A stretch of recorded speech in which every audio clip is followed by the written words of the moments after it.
অনুশীলনের সময় সৌম্য সরকার আঙ্গুলে চোট পেয়েছিলেন এবং ব্যথায় কাতরাতে কাতরাতে তিনি মাঠ ছেড়ে বেরিয়ে গেছিলেন এবং তখন সংশয় দেখা দিয়েছিল যে সৌম্যর চোট কতটা গুরুতর, চ্যাম্পিয়ন্স ট্রফিতে তিনি আসলে খেলতে পারবেন কিনা। সৌম্য আবার অনুশীলনে ফিরেছেন এবং মেডিকেল টিম থেকে জানানো হয়েছে সৌম্য সরকারের চোট গুরুতর কোনো কিছু নয় এবং আর দুদিন বাকি রয়েছে চ্যাম্পিয়ন্স ট্রফির স্কোয়াডে কোনো পরিবর্তন আনার। তবে বাংলাদেশ দল চ্যাম্পিয়ন্স ট্রফির স্কোয়াডে কোনো পরিবর্তন আনার কথা ভাবছে না বা চিন্তা আসলে করছে না। ফিল সিমন্স বাংলাদেশ দলের হেড কোচ হিসেবে যিনি দায়িত্ব পালন করছেন, তিনি বলেছেন যে বাংলাদেশের পক্ষে চ্যাম্পিয়ন্স ট্রফি জেতা সম্ভব। এই কথা তিনি আসলে বলেছেন। 2017 সালে চ্যাম্পিয়ন্স ট্রফির সেমিফাইনালে বাংলাদেশ খেলেছিল এবং সেটা আইসিসির কোনো ইভেন্টে বাংলাদেশের সেরা পারফরম্যান্স।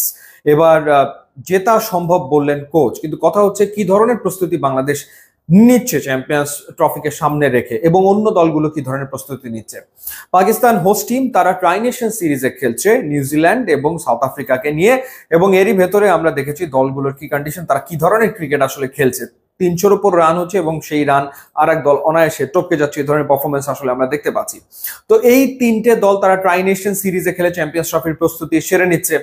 ভারত এবং ইংল্যান্ড তারা দ্বিপাক্ষিক সিরিজ খেলছে, 3 ম্যাচের ওয়ানডে সিরিজ তারা খেলে চ্যাম্পিয়ন্স ট্রফির জন্য প্রস্তুতি সেরে নিচ্ছে। এরপর অস্ট্রেলিয়া শ্রীলঙ্কার সাথে টেস্ট সিরিজ শেষ করার পর দুটো ওয়ানডে ম্যাচ খেলবে এবং সেই দুটো ওয়ানডে ম্যাচ খেলার পর তারা চ্যাম্পিয়ন্স ট্রফিতে মাঠে নামবে। তো সেইখানে বাংলাদেশের ক্রিকেটাররা মাত্রই আসলে বিপিএল শেষ করেছে, তাদের মনোযোগ ছিল বিপিএল এ টি20 ফরম্যাটে। তো ফরম্যাটটা কিন্তু বদলে যাচ্ছে, টি20-র জায়গাতে ওয়ানডে ক্রিকেট খেলতে হবে এবং এই যে বদলে যাওয়াটা, এই বদলে যাওয়াটার সাথে মানিয়ে নিতে কিন্তু বাংলাদেশ দলের ডেফিনেটলি সময় লাগে, কিন্তু সেই দিকটার ব্যাপারে বিসিবি আসলে খুব একটা মনোযোগী হতে পারেনি, কারণ তাদের মনোযোগ ছিল একটা সফল বিপিএল আয়োজনের দিকে। তো সেই ক্ষেত্রে চ্যাম্পিয়ন্স ট্রফি নিয়ে যে আলাদা করে কোনো পরিকল্পনা বিসিবি করেছে, ব্যাপারটা কিন্তু একেবারেই তা না। তো সেই ক্ষেত্রে এখন মিরপুরে দুবেলা করে অনুশীলন, অর্থাৎ সকালবেলা এক সেশন, আবার সন্ধ্যার পরে ফ্লাড লাইটের আলোতে আর এক সেশন, এভাবে করেই বাংলাদেশ দল অনুশীলন করছে এবং এভাবে সপ্তাহখানেকের প্রস্তুতি নিয়ে বাংলাদেশকে মাঠে নামতে হবে এবং তারা প্র্যাকটিস ম্যাচও খেলবে। এই পর্যন্তই আসলে।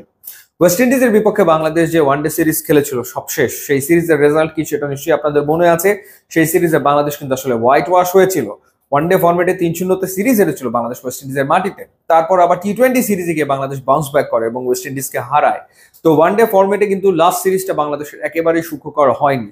তো সেই জায়গাটাতে বিপিএল শেষ করে এই কয়েকদিনের এই নেট সেশন পরে আসলে চ্যাম্পিয়ন্স ট্রফিতে বাংলাদেশ জিতে যাবে, সেটা যদি হয়, সেটা হলে সেটা সত্যিকার অর্থে দারুণ দারুণ দারুণ ব্যাপার, অবিশ্বাস্য একটা ব্যাপার হবে, যেখানে অন্য টিমগুলো পুরো দমে আসলে প্রস্তুতি নিচ্ছে। তো দেখা যাক এই স্বল্প প্রস্তুতি নিয়ে অন্য দলগুলোর থেকে প্রস্তুতিতে পিছিয়ে থেকে বাংলাদেশ আসলে চ্যাম্পিয়ন্স ট্রফিতে কেমন করে, সেটাই আসলে দেখার ব্যাপার।